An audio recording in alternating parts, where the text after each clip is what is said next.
For 7 years, Sophia believed she had built the kind of marriage most women prayed for. She met Daniel when she was 24. At the time, he was a charming gentleman who worked at a growing tech firm in Lagos. And back then, Daniel had a way of talking about the future that made her believe everything was possible. He promised her a big house, good schools for the children, yearly vacations abroad, and a life where money would never be their problem. And Sophia, who had grown up in a middle-class home with parents who always struggled to make ends meet, held on to those promises with all her heart. By the time they had their 2 children, Ethan and Lily, life seemed stable. They lived in a beautiful 3-bedroom apartment in Lekki Phase 2, and even though Sophia wasn't working at the time, she ran a small online home decor business on the side, while Daniel took care of most of the bills. They weren't rich yet, but they were comfortable, and Sophia truly believed she was married to a responsible man who prioritized his family. Until the day Daniel drove home in a brand new black Toyota Prado SUV. It was a Thursday afternoon, and Sophia was sitting on the balcony upstairs folding laundry when she heard the smooth sound of a car engine outside. She looked down and almost dropped the clothes when she saw Daniel driving into the compound, grinning like a man who had just won a lottery. Sophia ran downstairs breathlessly. "Oh my God, Daniel, is this ours?" Daniel stepped out proudly and adjusted his tie. "Of course, it is ours, babe. I told you this year would be different. We are moving up." Sophia's excitement was uncontrollable. She hugged him tightly with pride, and for a moment, she thought that finally, all the sacrifices, all the late nights, all the times she managed without complaining was all paying off. That night, after they had dinner and put the children to bed, Sophia sat next to Daniel on the couch and brought up the topic she had been thinking about for months. "So, what happens to the old Corolla now? You know, I've been managing with Uber and buses, and sometimes it's so stressful taking the children to school and the hospital. Maybe I could be using it now that you have another one." Daniel thought for a while and then said, "About that, I was actually thinking of selling it. You know, the maintenance is getting too expensive. And besides, the market price is still good now." Sophia's smile faded, but she nodded slowly. Daniel had always been careful with money, so maybe he was right. She decided not to push it further that night. However, weeks later, she couldn't help but notice something strange. The old white Toyota Corolla, the same one Daniel said he wanted to sell, was still parked in the compound sometimes, and other times it disappeared for hours or even days. Whenever she asked about it, Daniel always had the same casual answer. "Oh, the dealer came to test it, or I moved it to a friend's place until the sales goes through." His tone was always calm, as if he had rehearsed it, and because Sophia trusted him, she didn't press further until the day the call came in. It was a warm Friday afternoon, and Sophia was arranging throw pillows in the living room when her phone rang. She smiled and picked up when she saw that it was her friend Chloe calling. "Hey babe, what's up?" But Chloe's voice was urgent. "Sophie, listen carefully. I am at Marina Mall right now, and I just saw your husband's Corolla. Same plate number and same scratch on the left door from when you bumped the gate last year." Sophia paused in confusion. "My husband's Corolla? But Daniel said he was selling it. Maybe the buyer is testing it now." Chloe lowered her voice. "Sophie, I followed the car just to be sure a woman is driving it, not a dealer, not a mechanic. And she wasn't even acting as if she borrowed it. She parked, stepped out confidently, and locked it as if it were hers." Sophia froze and started stammering. Are you sure it's the same car?" Chloe nodded firmly. "Sophie, it is the same scratch, the same plate number, the same everything. And guess what? I didn't want to tell you this, but she was holding Daniel's black water flask. You know, the one you bought for him when we went to trade fair last year. The living room suddenly felt smaller, hotter and suffocating. Sophia lowered herself onto the couch, staring blankly at the wall. She wanted to believe there was a logical explanation to it. Maybe Daniel loaned the car to a colleague. Maybe it was work-related. Maybe there was anything that could make sense. But deep down, in that corner of her heart she rarely visited, she felt the first sharp sting of betrayal. That night, Daniel came home cheerful, singing happily as he tossed his car keys on the console and kissed Sophia's forehead. He talked casually about his day, lightly and warmly, as if their life was perfectly normal. Sophia sat on the side of the couch, forcing a smile and nodding at the right moment, but saying little. However, as she watched him laughing and scrolling through his phone, looking so calm and sure of himself, a cold realization began to form inside her. The man she loved, the man she trusted, the father of her children, was hiding something from her. Something bigger than she ever imagined. Sophia did not sleep that night. She lay still, staring at the ceiling fan as it rotated slowly. Her mind was a tangled mess. Chloe's words replayed over and over, striking her chest like a slap. Sophie, I saw your husband's car. A woman was driving it and she was holding Daniel's black water flask. The more Sophia thought about it, the more the confusion burned inside her.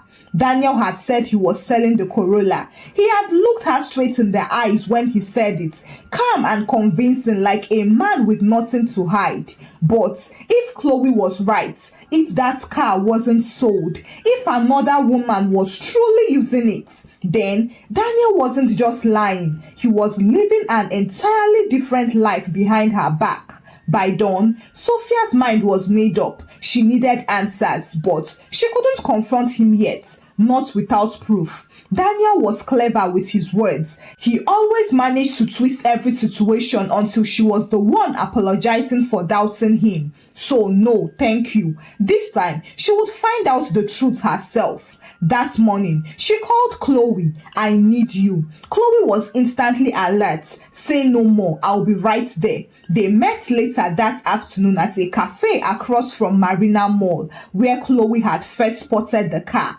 Sophie sat with her hands clasped tightly around her cup of tea as Chloe leaned forward. Sophie, I didn't want to believe it either, but I know what I saw. That woman isn't just a random person. I have seen her before. Her name is Vanessa and she is known. Sophia frowned. Known? Known for what? Chloe hesitated. For dating married men. She works at a boutique in Lekki, but Sophie, this woman's lifestyle isn't funded by boutique salaries. And now, I think Daniel is one of her sponsors. Sophia's stomach twisted violently as her heart slammed against her ribs. A cold, sharp fear settled inside her. But she forced herself to stay calm. I need proof, Chloe. I need to see her with that car again. I need to know if Daniel gave it to her truly. And so, the next Tuesday, Sophia dropped the children at school, then called Chloe, who drove her to the boutique where Vanessa worked. They waited in Chloe's car, hiding behind a row of palm trees. Sophia's fingers tapped nervously against her knee as she watched every car passing by.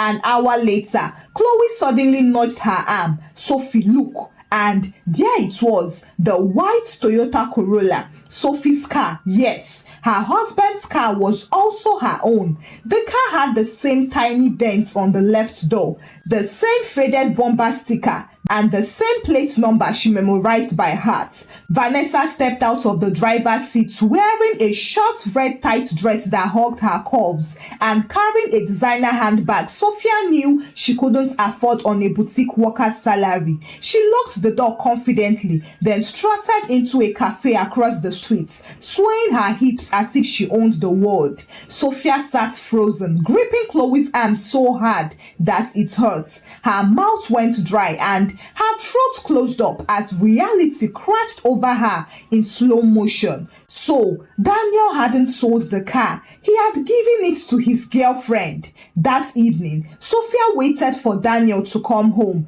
Her chest was tight and her heart was pounding so loudly that she thought the walls could hear it. When he walked in cheerfully as usual, she looked at him deeply and almost laughed at how calm, how proud, and how normal he appeared. She waited until after dinner and until the children were asleep before she finally asked, "Daniel, about the Corolla." Daniel looked up casually from his phone. "What about it?" Sophie continued, "Did you sell it?" Daniel nodded without hesitation. "Of course. I told you already, Sophie. Why are you bringing this up again?" She stared at him for a long moment and then scoffed. "That's funny because Chloe said she saw a woman named Vanessa driving it today." Daniel froze for half a second. Just half, but Sophia saw it. She saw the flash of panic in his eyes before he recovered. Daniel leaned back on the couch with a sarcastic laugh. "Vanessa, what nonsense. I think Chloe needs glasses. Do you now believe every rumor people tell you?" But Sophie wasn't blinking or second-guessing herself this time. She looked him in the eye and said, "It wasn't a rumor. Same plate number, same scratch, same car. Daniel, do not lie to my face." Much to her shock, Daniel's tone shifted instantly and it became sharp and defensive. "Sophia, stop acting like a detective in my house. It is my car. I can do whatever I want with it." Now, those words hit Sophia like ice water. My car, not our car, not the family's car, his car. And he had given it to a stranger. No, not just a stranger, but his girlfriend, while she, his wife, begged for it to use for the children. Sophia walked away from him that night. She locked herself in the bathroom, sat on the cold tiles and cried silently into her hands. But as she cried, something inside her hardened. It wasn't just about the car anymore. It wasn't even about Vanessa. It was about the lies, the disrespect and the humiliation. The fact that Daniel looked her in the eye and chose to deceive her while funding another woman's comfort with the resources meant for their family. Sophia stood up, cleaned her eyes and made a promise to herself. "I will not let this go. Not this time. If he thinks he can take me for granted, he's about to learn who I really am."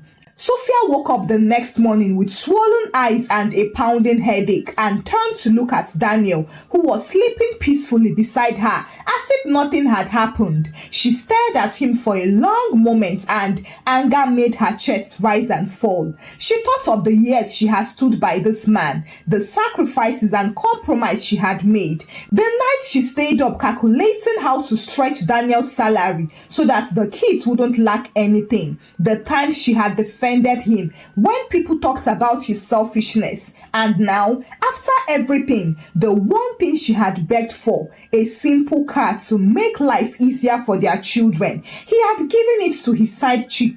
That morning, the house was heavy with silence. Sophia moved about the house like a ghost, feeding the kids, packing their school bags and fixing their uniforms without saying a word to Daniel. He noticed her silence, but instead of apologizing, he leaned on arrogance like a crutch. "Sophie, are we really going to do this? You are giving me attitude over a car?" Sophia scoffed. "I am giving you silence over betrayal." Daniel laughed bitterly. "Betrayal? You act as if I brought another woman into our bedroom. It's just a car, Sophia." Sophia turned sharply. "Don't you dare reduce this to just a car. It is the lies, Daniel. You looked me in the eye and lied. And then you gave the car I begged for to your girlfriend. You would rather I and your children suffer just to give your side hand comfort." Daniel scoffed, shook his head and grabbed his briefcase. "You are blowing this out of proportion, Sophia. I don't have time for this drama." With that, he walked out of the house, leaving Sophia standing by the kitchen counter, trembling with suppressed rage. The following week, one of their neighbors cornered Sophia one morning as she walked the kids to school. "Sophia, my dear, I saw someone driving your Corolla yesterday near the Lekki Mall. That lady has style. Oh. She even waved at me as if she owns the world." Sophia forced a tight smile and mumbled something about errands before hurrying away, but inside, she burned with shame. Now, if their neighbor had seen Vanessa driving the car, it meant the entire neighborhood would soon know. And she was right, because 2 days later, while she was picking up groceries, she overheard 2 women by the vegetable stand gossiping. "Do you know Sophia's husband bought a Prado but gave the old car to his girlfriend?" The second woman gasped. "Ha, man! And she's still trekking under this hot sun, God forbid." Sophia's fingers tightened around the basket handle and her throat became dry, but she swallowed her pride and walked past them with her head high, refusing to let them see her break. Later that weekend, Chloe convinced Sophia to confront Vanessa directly. "Sophie, enough is enough. This isn't just about Daniel anymore. This woman is flaunting your humiliation publicly. You can't keep quiet forever." So they drove to Vanessa's boutique in Lekki Phase 1, where Vanessa stood behind the counter, tapping against her phone with her perfectly polished nails. Sophia stepped forward and called out, "Excuse me, Vanessa, right? We need to talk." Vanessa looked up and her glossy lips curled into a slow, mocking smile. She leaned casually against the counter and crossed her arms. "Oh, you must be Sophia, Daniel's wife. Finally, we meet." Sophia's fist clenched at her sides, but she refused to lose composure. "That car you are driving, the white Corolla, it belongs to my family. I begged Daniel to leave it for me so I could take my kids to school and the hospital, but he gave it to you. Don't you feel any shame?" Vanessa giggled and flipped her straightened hair over her shoulder. "Shame? My dear, it is not my fault your husband loves me enough to give me things. If he chooses me over you, maybe you should ask yourself why." Chloe lunged forward, but Sophia grabbed her wrist and stopped her.